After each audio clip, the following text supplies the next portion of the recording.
Welcome to today's Global Connections program. I'm Bill Miller. What is the status of the United Nations Millennium Development Goals to reduce abject poverty, empower women, and promote sustainable development? What will happen when the goal cycle ends in 2015? What are the various countries at the UN doing to help achieve these goals, especially the country of Romania? We'll be back in just a moment to talk about these and other important issues.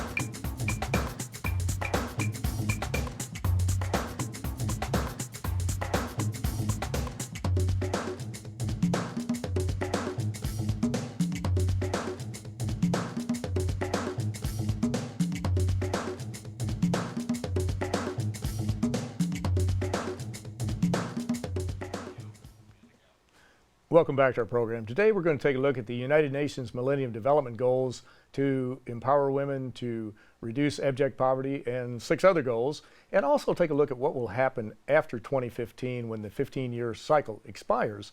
My guest today is someone who has been very involved in not only the Millennium Development Goals, but also working with peacekeeping and other initiatives. My guest today is the permanent representative of Romania to the United Nations. My guest today is Her Excellency Ambassador Simona Miculescu, who is the permanent representative of Romania to the UN. Between 2000 and 2004, Ambassador Miculescu served as foreign policy advisor to the President of Romania, becoming the first woman in the Romanian diplomatic history to be granted the rank of ambassador. Madam Ambassador, welcome to today's Global Connections program. Very happy to be here. I appreciate you being with me today. You have just a whole list of accomplishments. We could have spent the program talking about them, but we are going to get into some really very important topics here very, very shortly. But you are a very talented person in many ways, and one is that you have a beautiful singing voice, and you, along with 4 of your colleagues, embarked upon a project, Ambassadors Sing for Peace. What exactly was the Ambassadors Sing for Peace project? How did it get started, and how can we learn more about it? Well, it's hard to tell about this in a few words because it's a very, very dear dream of mine that came true. It started with 2 hobbies of mine. One, music, and because actually I'm the adept of what Hans Christian Andersen said, when words fail, music speaks. I deeply believe in this. And second, it started from my passion and expertise in public and cultural diplomacy. So since my arrival in New York, I dreamed of finding and gathering a few colleagues of mine because I saw that there is a lot of talent around me.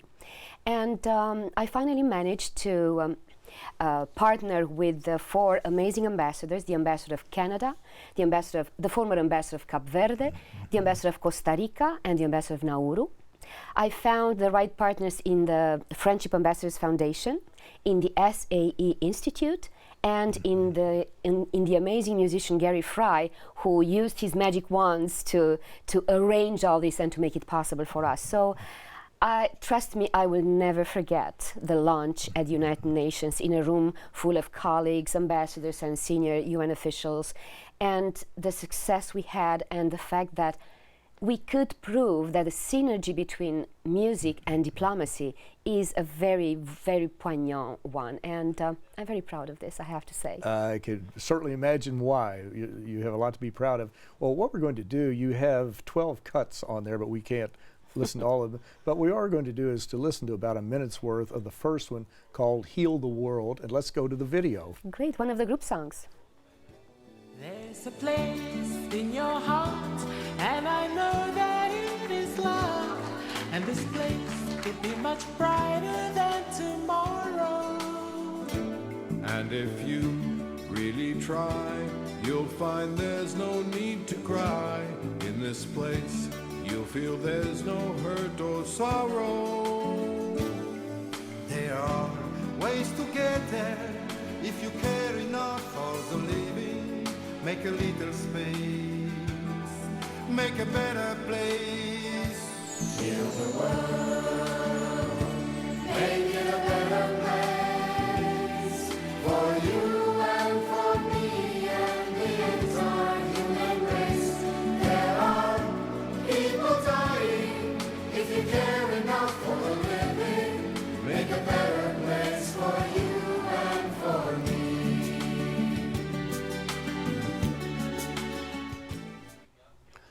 That was beautiful, absolutely beautiful. Thank you. You folks are to be commended for it. And I would certainly encourage folks to find a copy of this CD, and you have so many other cuts on there like Blowing in the Wind, Imagine. In 3 languages. In 3 languages, which is even English, French, and Spanish. Wonderful, exactly. But it's really a wonderful CD, and as I understand it, you can go to Facebook, the Ambassador Sing for Peace. Profile. And you can also go to Amazon.com and see about getting it. So there are many places to look, or they can Google it and pull it up on the web, but it's really an outstanding project. And the UN gift shop. And That's I would right. like to tell you one more thing that I'm proud of, because absolutely all the proceeds from the sales of this CD are going strictly to youth programs and scholarships. So it's another dream come true. That's very good. That's a good segue. That's an excellent segue. How important is it for us to work with youth? Because they are the future, obviously.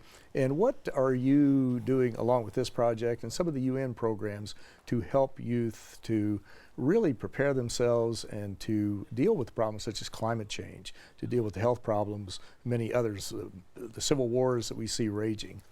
You mentioned only 2 of the biggest challenges confronting youth, but let's not forget about the lack of jobs that actually is at the origin of many, many revolutions around the world. All this frustration of a generation who is highly educated but doesn't have a job.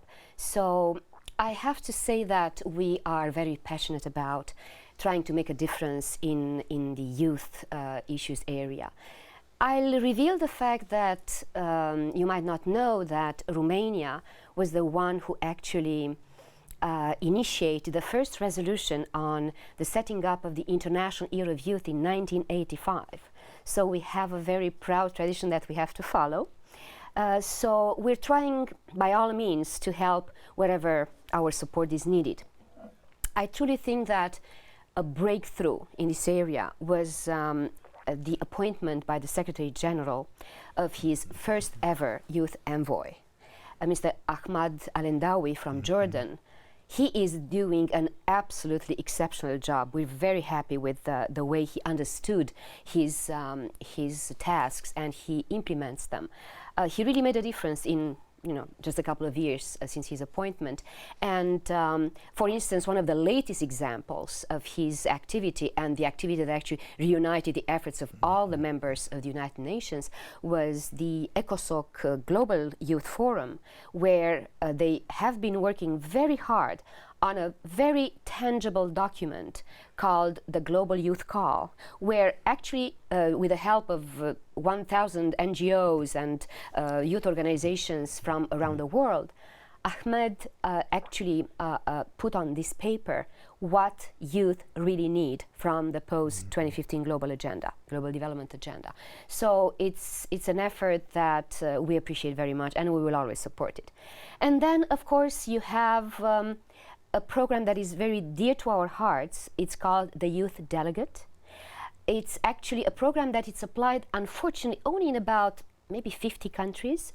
I hope that one day we will speak about youth delegates from 193 countries, because it's not only attracting youth to knowing more about the UN. It's about involving youth in the solution of their own problems. So these youth delegates are selected on a national basis, and then they are coming to the United Nations during the 3rd committee and also during the Commission for Social Development, and they are representing their countries. They are delivering the speeches on behalf of their governments. So it's an absolutely wonderful experience. It's a win-win situation, and I really think that this should be continued and widened. And of course, you have the Youth Assembly, the annual Youth Assembly. It is an event organized by our dear friends and partners, the Friendship Ambassadors Foundation, that reunites more than 1,000 youth twice a year in winter and in summer. And I'm proud to say that Romania has been a lead endorser for several years, and we will continue to do so, because the more we involve youth, I think that the more we have to gain, and everybody has to gain. And let's not forget that the future we want, that we talked so much about, is their future. So we have to get them involved by now.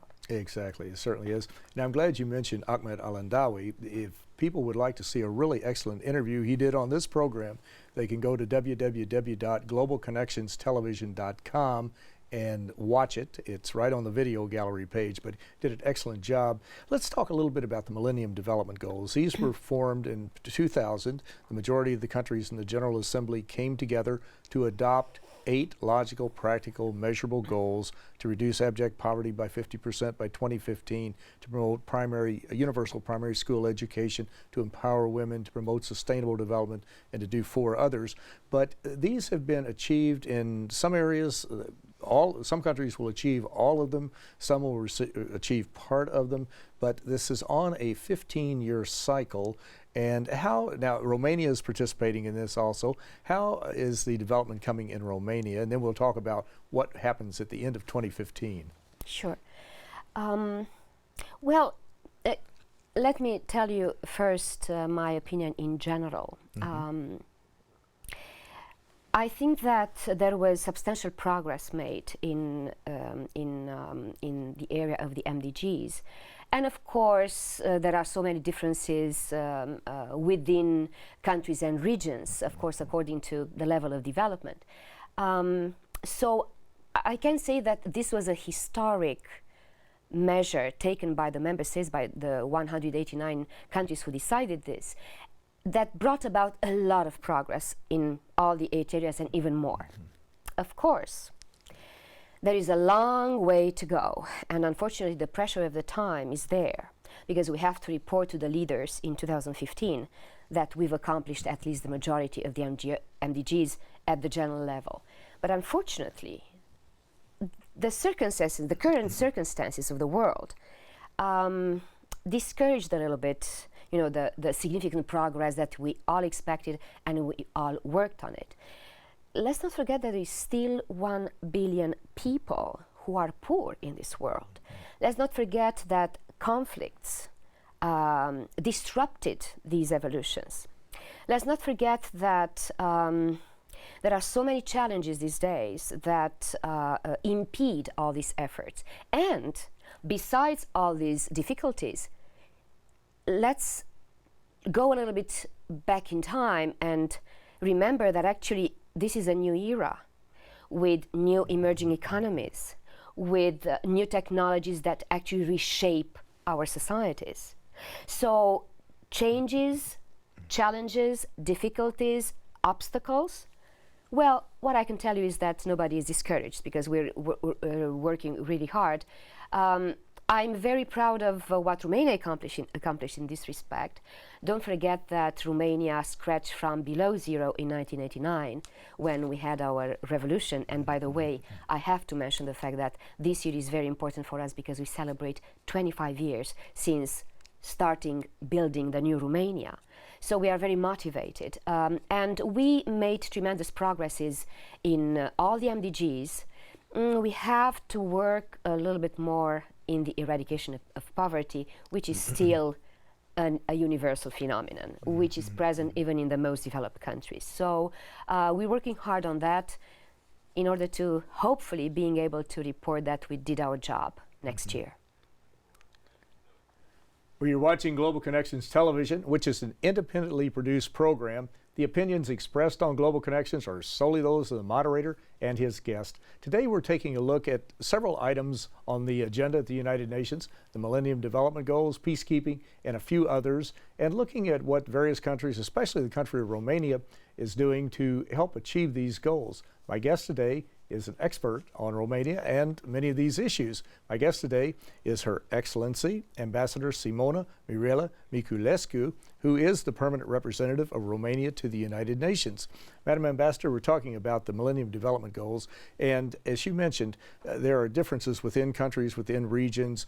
Some will achieve them, but the critical thing too is that at least the countries of the world, the non-governmental organizations, faith-based groups, service clubs like Rotary International, Lions International, Kiwanis, they focused on a large number of these goals over the years, and they have made tremendous strides. And even though not every country will achieve 100%, it's still, if we look back to 2000, had they not adopted them, where would we be today? And I think you make a very important point. Let's look over the horizon on the Sustainable Development Goals post-2015, when this cycle ends December 31st, 2015.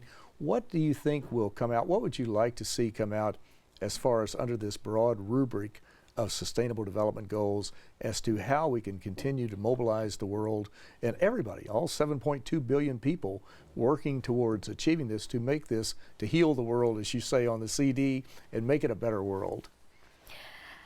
Well, I would look also on a short term, not only on the medium and long term, because we are in the middle of the negotiations on the Sustainable Development Goals.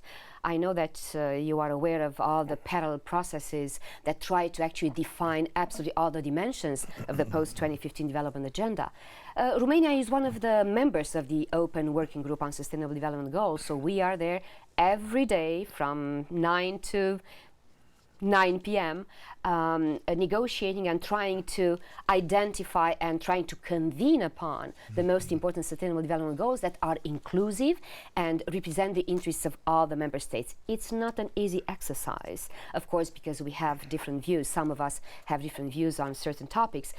But I'm pretty optimistic. We work hard on that. I want your audience to know that we are working hard on identifying these Sustainable Development Goals, because taking the example of the Millennium Development Goals, who are very clearly identified, and have them very clearly identified made them easier to be implemented, you know, because it was easier to have them promoted and have them understood by the public opinion, because you made a very good point. It's not only up to the United Nations or up to the governments to implement these goals, be it Millennium Development Goals or Sustainable Development Goals. It is the duty of absolutely every citizen of this world to get involved. Of course, that's why they have to know very well and to understand perfectly the importance of this issue. So we're working hard on that. I am realistically ambitious, but I cannot refrain from optimism, not because I'm paid, but because I truly believe that, and I truly trust my colleagues who are working on this. I think that having in view the fact that this open working group is co-chaired by two exceptional ambassadors, the ambassador of Hungary and the ambassador of Kenya, who are great stewards of this process, I trust we will manage in the end. And then, of course, with all the other parallel processes, with the high-level political forum, and exactly as you mentioned, and I'm very glad that you mentioned this, because I'm very grateful to the help and the voice of the NGOs who are very involved, including along the process of the identification of the Sustainable Development Goals. If we unite all our efforts, there must be some solid result, because it's about our future. It's about, and not only about our future, it's about the future we want for us and for our children. Exactly. You're right on target, because we're all in this game together. We have to work together or we're not going to be successful. Well, now you have been involved, Romania has been involved in a wide range of activities at the United Nations. One is in the area of peacekeeping. What, right now, we think there are about 16, this fluctuates from day to day perhaps, there are about 16 peacekeeping missions in some very dangerous areas of the world: Democratic Republic of Congo, South Sudan, Haiti to some degree. Excuse me, what role is Romania playing? Well, we try to make a difference. We, in our modesty, we don't say that we have a major role, but wherever we can and wherever we are requested, we are there. First of all, of course, in peacekeeping, we have been involved for many years after, rebuilding our country, in the UN missions, in the NATO missions, in the EU missions around the world.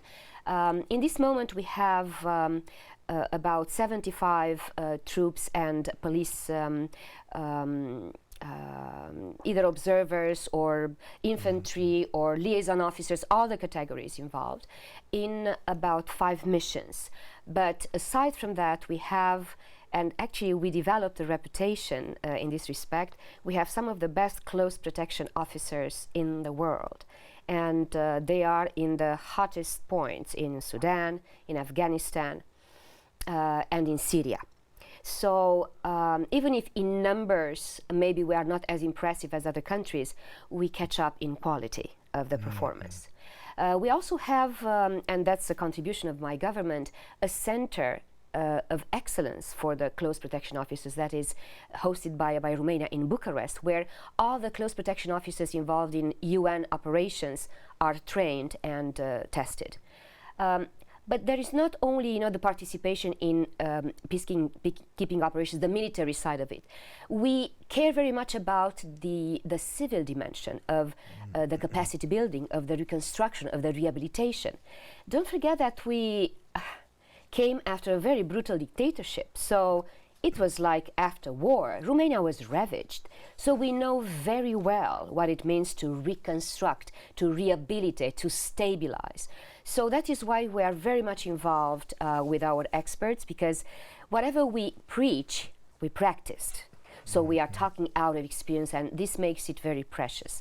And we have lots of experts involved in Kosovo, in the EU missions and OSCE missions. I myself served actually in Kosovo immediately after the war in the OSCE mission that was one of the pillars of the UN mission. So we try to share the lessons learned during a very, very bumpy road of 25 years.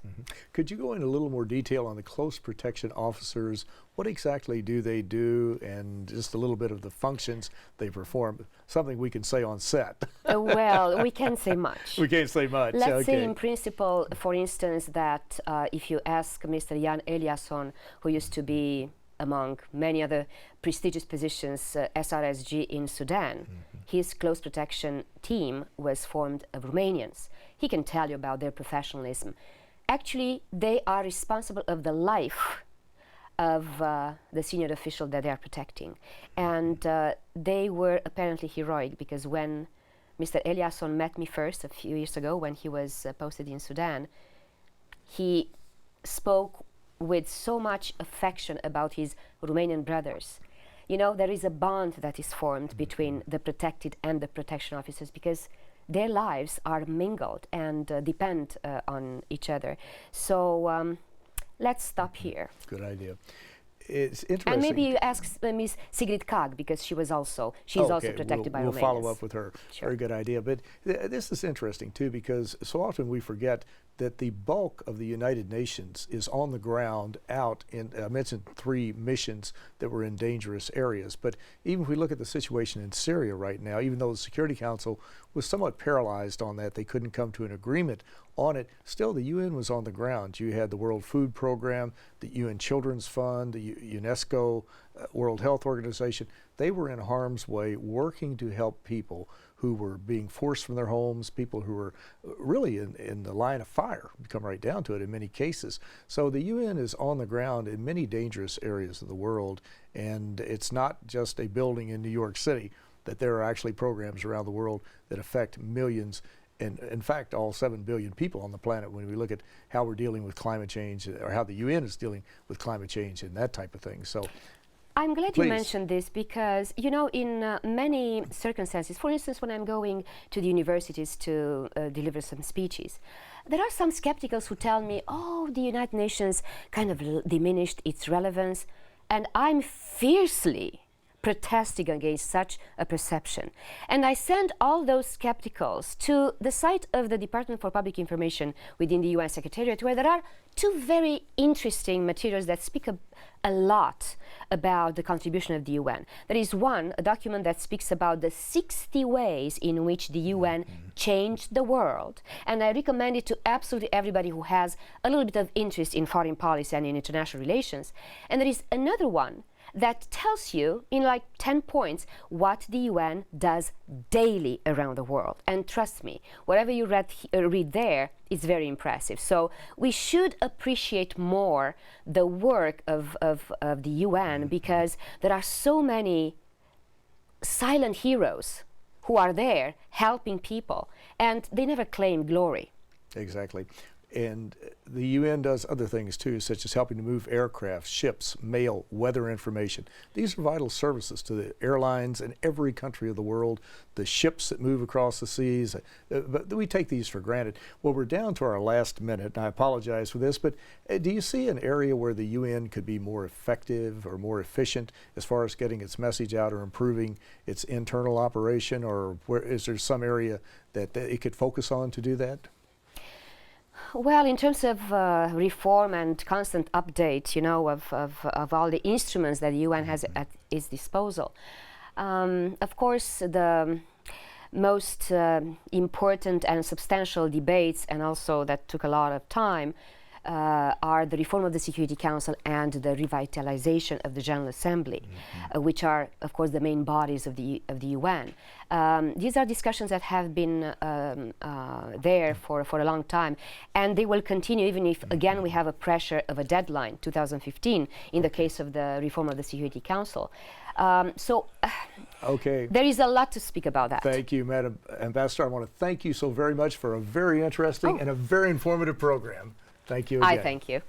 I'm Bill Miller. Thanks for joining us on today's Global Connections program.